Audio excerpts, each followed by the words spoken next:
करने वाले हैं 12th बायोलॉजी की, जो कि हमारा चैप्टर है 3, जिसका नाम है ह्यूमन रिप्रोडक्शन यानी मानव में जनन। ठीक है, तो मानव जनन की बात करने वाले हैं। चलिए तो स्टार्ट करते हैं बेटा।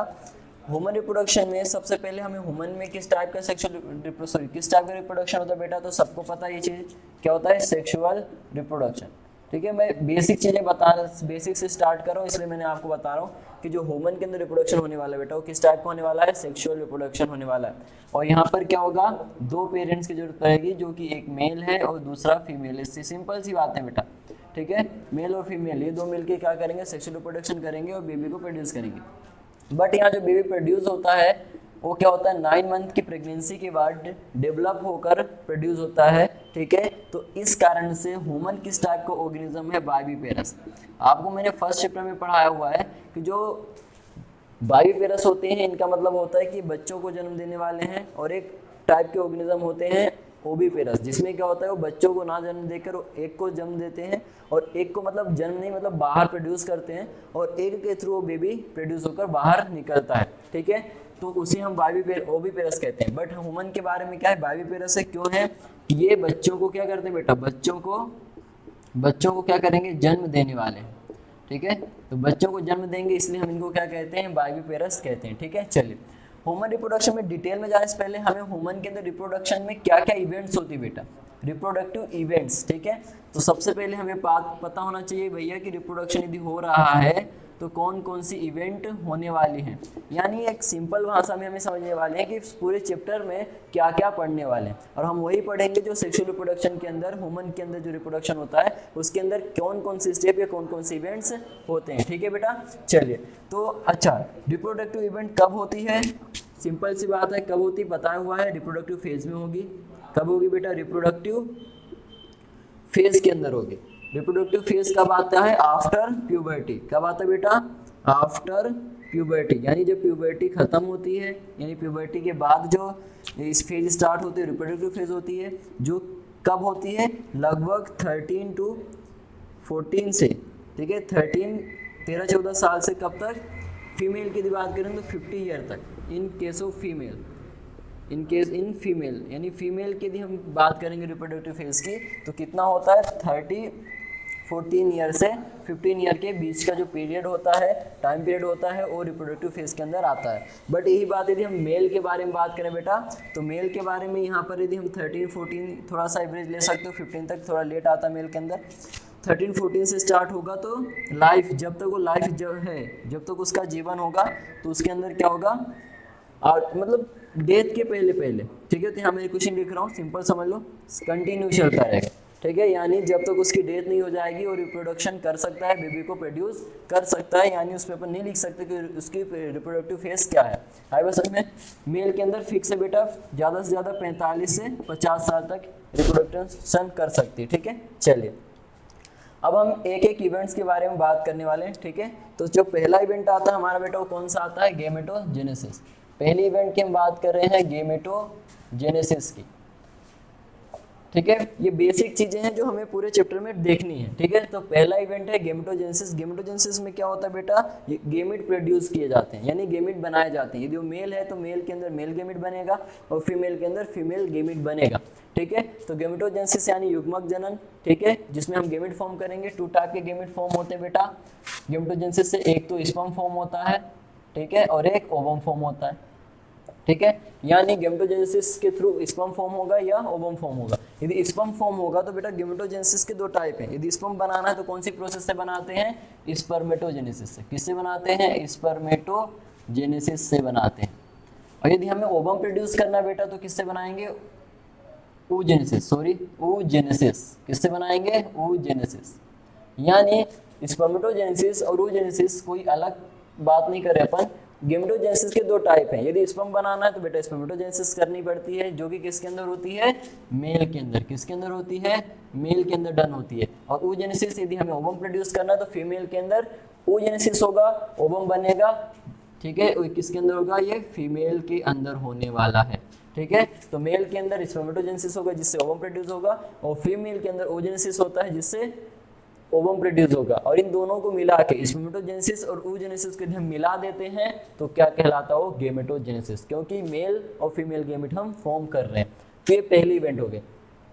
आप ये टेंशन मत लो बेटा कि क्या है, डिटेल में अपन आगे बात करेंगे। अभी मैं शॉर्ट में आपको बताना चाहता हूँ कि पूरे चैप्टर में हमें क्या करना है, इनको भी हमें डिटेल में पढ़नी है पूरी प्रोसेस, ठीक है। अभी एनसीईआरटी ने लिखा है इवेंट्स, तो हम उन इवेंट्स को शॉर्ट में बात कर रहे हैं, ठीक है। चलिए सेकेंड इवेंट क्या हो सकती है, देखो कॉन्सेप्ट क्लियर रखो बिल्कुल। पहला गेमेटोजेनेसिस हो गया, क्योंकि रिप्रोडक्शन करना बेटा तो रिप्रोडक्शन तभी हो पाएगा, ठीक है। यानी मेन काम रिप्रोडक्शन का क्या है, बेबी प्रोड्यूस करना। यदि बेबी तभी प्रोड्यूस कर पाएंगे अपन जब एक मेल गेमेट हो और एक फीमेल गेमेट, जिसे स्पर्म कहते हैं, वो दोनों फ्यूज होंगे, फर्टिलाइजेशन होगा और बेबी प्रोड्यूस होगा। तो बेटा यदि बेबी प्रोड्यूस करना है, ठीक है, तो स्पर्म चाहिए। तो हमने देखा गेमेटोजेनेसिस से हमने स्पर्म बना लिया, लेकिन स्पर्म के प्रोड्यूस होने से क्या बेबी प्रोड्यूस हो जाएगा, बिल्कुल नहीं। क्या होगा, इनको मिलना पड़ेगा, ठीक है। तो मिलने के लिए क्या होगा, स्पर्म जो होगा ओवम से मिलने के लिए क्या करेगा, इंसेमाइनेशन, यानी मेल के अंदर क्या होगा, इंसेमाइनेशन। तो सेकेंड प्रोसेस क्या आ जाएगी इसके, इंसेमाइनेशन। इंसेमाइनेशन का मतलब हिंदी में क्या होता है बेटा, वीर्य सेचन। वीर्य सेचन यानी जो सीमेन है उसे हम क्या करेंगे, मेल की बॉडी से फीमेल की बॉडी में ट्रांसफर करेंगे, उस प्रोसेस को बोलते हैं इंसेमाइनेशन। यानी इंसेमाइनेशन का मतलब होता है मेल गेमेट, ठीक है, जो मेल गेमेट होगा उसको male gamete transfer into female reproductive tract, ठीक है, transfer into female reproductive tract. यानी जो फीमेल का रिप्रोडक्टिव ट्रैक्ट है, यानी फीमेल रिप्रोडक्टिव सिस्टम है, उसके अंदर यदि मेल गेमेट को ट्रांसफर करना है तो प्रोसेस क्या कहलाएगी, इंसेमाइनेशन। यानी आपने पहले गेमेट बना लिया, उसके लिए स्पर्म बने, स्पर्म को मिलाना है, तो मिलाने के लिए सबसे पहले क्या करना पड़ेगा, सीमेन के थ्रू जो स्पर्म है सीमेन के अंदर, उसे हमें कहाँ भेजना पड़ेगा, फीमेल के रिप्रोडक्टिव सिस्टम में भेजना पड़ेगा। तो उस प्रोसेस का नाम है इंसेमाइनेशन। सिंपल समझो तो यहाँ पे हम क्या कर रहे हैं बेटा, सिंपल समझो तो यहाँ पर क्या हो रहा है, इंसेमाइनेशन किसका पार्ट है, गेमेट ट्रांसफर का। फर्स्ट चैप्टर में आपने पढ़ा था ना कि भाई गेमेट बनने के बाद गेमेट ट्रांसफर होता है, तो ये गेमेट ट्रांसफर का ही हो रहा है, ठीक है। तो इंसेमाइनेशन गेमेट ट्रांसफर ही हो रहा है, ठीक है, लेकिन हमारे केसेस में हम उसे वीर्य सेचन या इंसेमाइनेशन कहते हैं, ठीक है। चलिए नेक्स्ट, अब क्या होगा कि तुमने क्या किया है, जो हमारा जो सीमेन होता है फीमेल की बॉडी में, उसे ट्रांसफर किया है फीमेल की बॉडी में। अब क्या होगा, ये सीमेन के में जो स्पर्म है वो मूव करके कहाँ पहुंचेंगे, फैलोपियन ट्यूब में पहुंचेंगे बेटा, और वहां पर क्या होगा, नेक्स्ट प्रोसेस क्या होगी, दोनों मिलेंगे, फ्यूज होंगे। फ्यूज होने की प्रोसेस क्या कहलाती है, फर्टिलाइजेशन। क्या कहलाती है बेटा, फर्टिलाइजेशन, जिसको हम हिंदी में क्या कहते हैं, निषेचन, ठीक है। तो गेमेटोजेनेसिस हो गया, अब फर्टिलाइजेशन। फर्टिलाइजेशन का मतलब क्या होता है कि स्पर्म ओवम का मिलना, यानी जो मेल गेमेट और फीमेल गेमेट आपने प्रोड्यूस किया है वो दोनों आपस में फ्यूज होंगे, उस प्रोसेस को हम बोलते हैं फर्टिलाइजेशन, ठीक है। तो क्या लिखेंगे यहाँ पर, ठीक है, फ्यूजन ऑफ, या फिर सिंपल सोच, ठीक है, fuse of male and female gamete. तो क्या लिख देंगे, fuse of male and female gamete, ठीक है। तो उनकी जो फ्यूजन की प्रोसेस है, फ्यूज होने की प्रोसेस है, जब वो आपस दोनों में जुड़ेंगे मेल और फीमेल गेमेट, उस प्रोसेस को हम बोलेंगे फर्टिलाइजेशन, ठीक है। और फर्टिलाइजेशन के बाद क्या होता है बेटा, वो जायगोट में कन्वर्ट हो जाता है, यानी जो स्पर्म और ओवम है उनके बीच में फर्टिलाइजेशन होता है, और फर्दर फर्टिलाइजेशन के बाद क्या हो जाएगा, जायगोट का फॉर्मेशन होगा। तो नेक्स्ट इवेंट क्या आ जाएगी बेटा, फर्टिलाइजेशन के बाद फोर्थ इवेंट क्या हो जाएगी, जायगोट फॉर्मेशन। क्या हो जाएगी, जायगोट फॉर्मेशन, ठीक है। तो इसमें सिंपल भी बता दिया कि जब क्या होगा कि मान लो ये, ठीक है, स्पर्म के अंदर एन गेमिट्स, ठीक है, ये मेल गेमिट हो गया, ये फीमेल गेमिट हो गया। मेल गेमिट जब फीमेल गेमिट आपस दोनों में मिलते हैं तो 2n बनता है, और इसी को हम क्या कहते हैं, जायगोट। क्या कहते हैं बेटा, जायगोट कहते हैं। और ये क्या है, गेमिट, ये क्या है, गेमिट। तो एक मेल गेमिट, मान लो ये मेल गेमिट है और ये फीमेल गेमिट है, ठीक है। तो मेल गेमिट और फीमेल गेमिट अपन दोनों, देखो मिलने की प्रोसेस फर्टिलाइजेशन, ठीक है, लेकिन फर्दर जो बना, जो स्ट्रक्चर 2n बनता है वो क्या होता है, जायगोट होता है, जिसको हम बोलते हैं जायगोट फॉर्मेशन। आई बात समझ में, तो जायगोट फॉर्मेशन हो गया। नेक्स्ट स्टेप जो आता है बेटा इसके बाद, जायगोट फॉर्मेशन के बाद, वो आता है इम्प्लांटेशन। क्या आता है, इम्प्लांटेशन। इम्प्लांटेशन को हम हिंदी में बोलते हैं अंतरारोपण। क्या कहते हैं, अंतरारोपण, ठीक है। इसको क्या कहा था हमने, युग्मक जनन, ये क्या था, वीर्य सेचन, ये था फर्टिलाइजेशन निषेचन, ठीक है। ये था जायगोट फॉर्मेशन यानी युग्मक का फॉर्मेशन। और फिफ्थ इवेंट है इम्प्लांटेशन। इम्प्लांटेशन क्या होता है, अभी मैं आपको बताऊंगा कि जो जायगोट होता है, जायगोट 2 सेल है, ठीक है, 2n 2 सेल, ठीक है। जायगोट डेवलप होता है बेटा किसके अंदर, डेवलप्ड इनटू ब्लास्टोसिस्ट। किसमें डेवलप होता है, ब्लास्टोसिस्ट के अंदर। और ये ब्लास्टोसिस्ट फर्दर क्या करती है, फर्दर ये जाके कहाँ इम्प्लांट होती है, कहाँ जुड़ती है, यूटेरस के अंदर। Implant into uterus, implant into uterus, या फिर इम्प्लांट तो हम बता रहे इम्प्लांट क्या है, यहाँ पे सिंपल आप बोल सकते हो कि अटैच्ड इनटू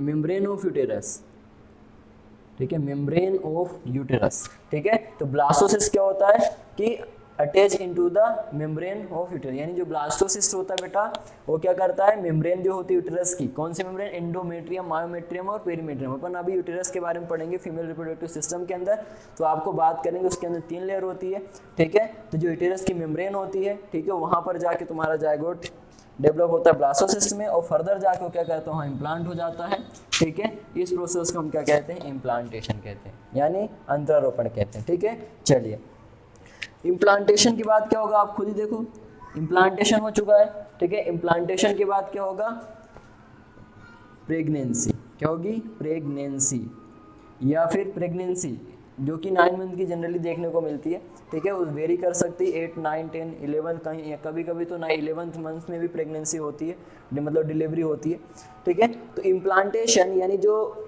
जायगोट ब्लास्टोसिस्ट में डेवलप हुआ था वो जाके इम्प्लांट हो गया कहाँ पर, यूटेरस में। और यूटेरस में इम्प्लांट होने के बाद वो 9 महीने बेबी के फॉर्म में डेवलप होगा, यानी ब्लास्टोसिस्ट कंटिन्यू डेवलप होगा, कंटिन्यूस सेल डिवाइड होती जाएंगी, और क्या होगा, वो फर्दर ग्रो करता जाएगा, और ऐसा लगभग 8 से 9 महीने तक होता है, ठीक है। उस फेज को हम क्या बोलते हैं, प्रेगनेंसी, ठीक है। तो जनरली जो होती है कितने मंथ की होती है, जनरली 9 मंथ, ठीक है। जनरली कितने मंथ की होती है बेटा, 9 मंथ की देखने को मिलती है प्रेगनेंसी का पीरियड, ठीक है। तो 9th मंथ का जो पीरियड होता है वो प्रेगनेंसी का होता है। आफ्टर प्रेगनेंसी नेक्स्ट स्टेप क्या हो सकती है बेटा, डिलीवरी। क्या हो सकती है, डिलीवरी, जिसको हम बायोलॉजिकल भाषा में क्या कहेंगे, पार्चुरेशन। क्या कहेंगे, पार्चुरेशन। पार्चुरेशन क्या होता है, तो जब डिलीवरी का जो टाइम, मतलब डिलीवरी कब होती है, जब प्रेगनेंसी का टाइम पीरियड खत्म होता है, यानी 8 महीने 9 महीने के बाद क्या होता है कि हमारी बॉडी के अंदर जब बेबी फुल्ली डेवलप हो जाता है, तो पार्चुरेशन या डिलीवरी के लिए रिफ्लेक्सेस स्टार्ट होते हैं, यानी हमारी बॉडी के अंदर यूटेरस क्या करता है, रिफ्लेक्स करता है कि बेबी को अब बाहर निकालना है, ठीक है। उस प्रोसेस को हम क्या कहते हैं, पार्चुरेशन या डिलीवरी कहते हैं, और बेबी क्या होता है, बाहर आ जाता है, ठीक है। तो पूरे रिप्रोडक्शन के अंदर हमें इन्हीं इवेंट्स को जो हम पढ़ने वाले हैं, यहाँ पे शॉर्ट पेपर ने देखा है, इन्हीं को डिटेल में पढ़ने हैं, ठीक है, इन्हीं को डिटेल में पढ़ने वाले हैं, ठीक है। चलिए, तो हमने क्या क्या देख लिया, फटाफट आते हैं एक बार देखते हैं कि ह्यूमन रिप्रोडक्शन किसमें होता है, मेल और फीमेल दोनों मिलकर सेक्सुअली रिप्रोड्यूस करते हैं ह्यूमन के अंदर, ठीक है। ह्यूमन बाइपेरस होता है, यानी बच्चों को जन्म देने वाला है। रिप्रोडक्टिव इवेंट्स कौन कौन सी होती हैं, तो रिप्रोडक्शन कब कर सकता है, रिप्रोडक्टिव फेज में कर सकता है। तो जो इवेंट्स होती हैं कब देखने को मिलेगी, रिप्रोडक्टिव फेज में, और ये कब आती है, आफ्टर प्यूबर्टी आती है, जो कि फीमेल के अंदर 13-14 साल से लेकर 45-50 साल तक हो सकता है, बट मेल के अंदर 13-14 साल से कंटिन्यूस, ठीक है, कंटिन्यूस क्या हो गई, चलता रहेगा जब तक उसकी डेथ नहीं होगी, ठीक है। यानी वो स्पर्मेटोजेनेसिस, यानी मेल के अंदर जो बेबी प्रोड्यूस करने की क्षमता है वो हमेशा रहती है, ठीक है।